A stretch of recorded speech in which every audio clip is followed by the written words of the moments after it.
White House Task Force Chief Gustav Perna says 145 sites are slated to receive the shots on Monday, calling it a D-Day moment.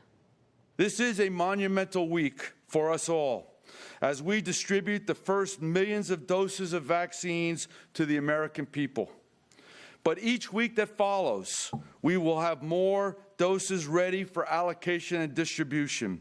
We'll be working it hard the next couple of days to ensure these first shipments go very well. It is the foundation for all future deliveries.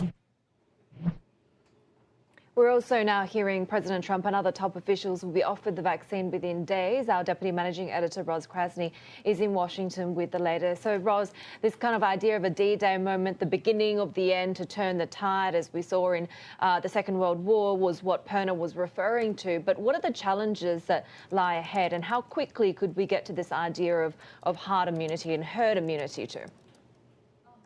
Yes, well, Heidi, I think it's going to take several months because this is really a massive effort, and there's just not enough vaccine to go around at this point. As you said, something like 2.9 million or 3 million shots could go out in the next few days. There's been a bit of controversy about how many vaccines the U.S. government committed to buy from Pfizer and BioNTech and whether that's enough. We also have a second vaccine in the pipeline still to be considered by regulators and more behind that. So that's some of the challenges. There's certainly many, many groups sort of out there lobbying to say, well, we're essential workers, you know, everything, and quite rightly so, from airline workers to stevedores to meat packers to school teachers. So there's a lot of clamoring to get those vaccines as soon as possible. And as Bloomberg News just reported, President Trump and his top officials will be near to the front of the queue.